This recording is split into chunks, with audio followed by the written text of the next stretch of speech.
Something is starting to break in the global financial system, and most people haven't even noticed it yet. Right now, countries are quietly moving away from the US dollar. Central banks are buying gold at the fastest pace in decades. China is building an entirely separate financial system, and in the Strait of Hormuz, Iran is offering passage to oil tankers on one condition: settle in Chinese yuan, not American dollars. But to understand why any of this matters, you have to go back to a deal the United States made in 1974 with Saudi Arabia. The deal wasn't a treaty, it wasn't announced publicly, but it became the foundation of American economic power over the next 50 years. And the deal was that oil would be priced in dollars, and those dollars would then flow back into purchasing US debt. And the entire world, whether it realized it or not, would become dependent on American dollars to purchase their energy. So to understand the importance of this, you have to understand the context. Because on August 15th, 1971, Richard Nixon went on television and ended the convertibility of the US dollar to gold. For decades, the global financial system had been built on the idea that the dollar was backed by something real. But by the early 1970s, the United States had printed far more dollars than it had in gold reserves to support it. So Nixon broke that link, and the dollar would no longer be backed by anything physical. This solved one problem, but it also created another, because without gold, there was no longer a structural reason for the rest of the world to hold US dollars. The United States needed to engineer a new source of demand, something every country on earth needed, and they could only buy in American currency. And the answer was oil. What followed wasn't a single dramatic event, despite how it's often described. There was actually no formal agreement forcing Saudi Arabia to sell oil exclusively in dollars. The document signed on June 8, 1974, was technically just an economic cooperation framework. But behind it was something much more important. It was an arrangement that wasn't announced publicly, and it was only revealed decades later, where the US basically agreed to provide military protection and support, and in return, Saudi Arabia invested its oil revenues into US treasuries. That detail is what mattered, because it created a system where dollars didn't just flow out to buy oil, they came right back into US debt. Oil exporting countries accumulated massive dollar surpluses, and then they recycled those dollars into American financial markets, funding US deficits and keeping borrowing costs low. OPEC also followed Saudi Arabia's lead. Oil was priced in dollars, and because oil is the one commodity every economy depends on, every country in the world now needed dollars to buy it. The petrodollar system wasn't built on a single agreement. It was built on a set of incentives so effective that it sustained American financial dominance for the next 50 years. Now, all of this sounds a bit complicated, but the way it works is really simple. Say a country needs oil, so it buys US dollars to pay for it. The oil exporting country, Saudi Arabia, the UAE, Kuwait, they receive those dollars, and because those countries generate far more revenue than they can spend domestically, they build up massive dollar surpluses. And those dollars don't just sit there. They get reinvested into US treasuries and other American financial assets. That's the system.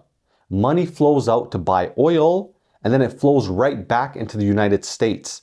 And that creates a really powerful loop, because it creates constant demand for US government debt, and it keeps interest rates lower than they otherwise would be. The lower borrowing costs allow the United States to run larger deficits, and those deficits fund everything from government spending to the military presence that keeps those oil-producing regions safe, which keeps oil priced in dollars. This is what economists have called the exorbitant privilege, the ability for the United States to effectively pay for imports by issuing the currency the rest of the world is forced to hold. No other country in modern history has had this advantage. It allowed the US to run persistent deficits, maintain the largest military in the world, and build the deepest capital markets on earth, all supported by a global system that continuously funneled money back into American assets. And for decades, the system itself was reinforcing, but now it's starting to show some of its weaknesses. Let's start with the reserves, for example. The dollar's share of global foreign exchange reserves have been steadily declining. In 2001, 72% of foreign reserves were US dollars. Now it's closer to 57%. A 15% drop might not sound like much, but we're talking about trillions of dollars. And central banks around the world, they're not dumping dollars overnight, but they are diversifying into other currencies and increasingly into gold. That shift matters because when other countries' central banks move, they move for structural reasons. And right now, they're moving towards assets that sit outside the dollar system. Gold, for example, doesn't rely on any government. It can't be frozen, sanctioned, or controlled. So when central banks accumulate it at scale, they're not just chasing returns, they're reducing dependence.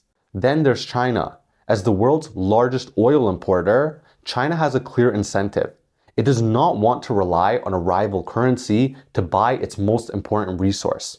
So it's been building an alternative system and developing payment infrastructure that operates outside traditional US dollar channels. You can see the effects already. Russia and China now settle most of their trade in their own currencies. And countries like India and the UAE are experimenting with settling oil outside the dollar. These aren't isolated events. They're part of a broader shift toward regional systems. Individually, none of these changes are breaking the system, but together, they start to weaken something that used to feel untouchable.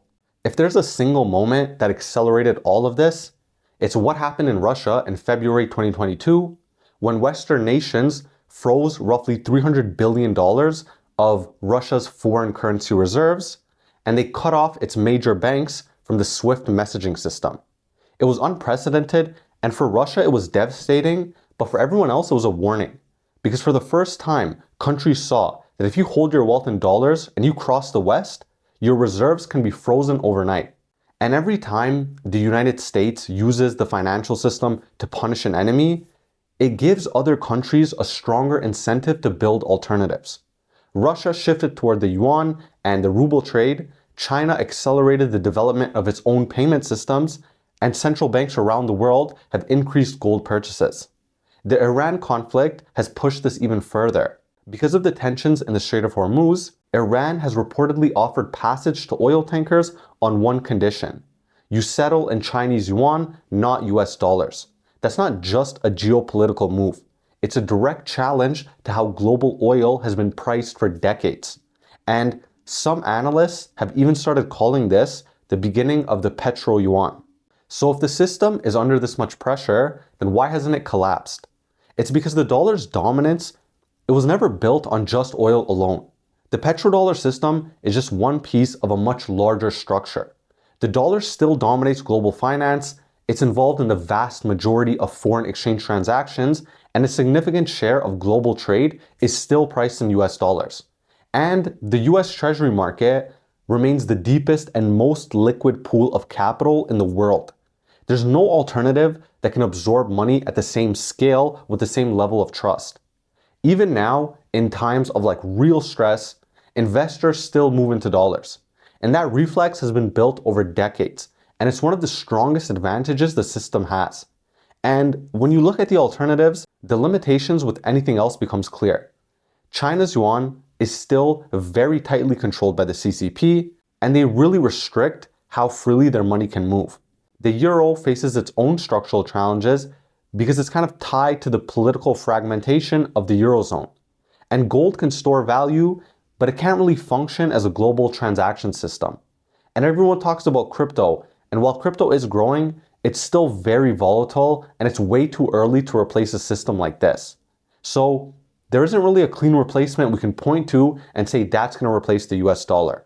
And I think that's where most explanations of this trend go wrong. The shift isn't from a dollar dominance to a dollar collapse. It's from a single dominant system to a more distributed and competitive one.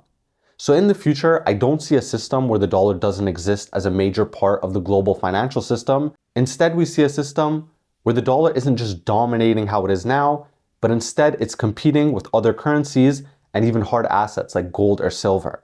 And there's one more force working against the petrodollar, and it gets almost no attention. And that is that the world is using less oil, or at least it's trying to. 1 in 4 cars sold globally in 2025 was electric. By 2030, that ratio is expected to reach 2 in 5. And major economies are investing heavily in electrification. And over time, that shift starts to change something fundamental, not just how energy is produced, but how it's paid for. Because the petrodollar system only works as long as oil sits at the center of the global economy.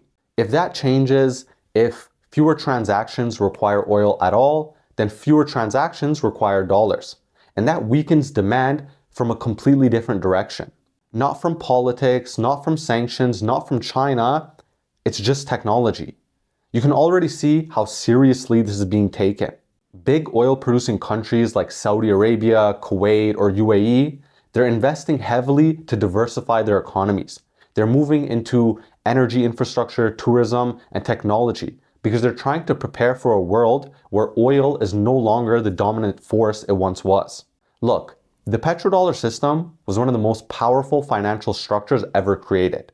It turned oil into demand for dollars, and demand for dollars into decades of American dominance.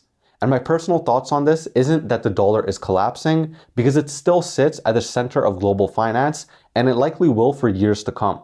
But for the first time in decades, it's not the only system anymore. And that shift from a dollar monopoly into a system with more competition will shape everything from interest rates to inflation to global power long before most people realize it's happening.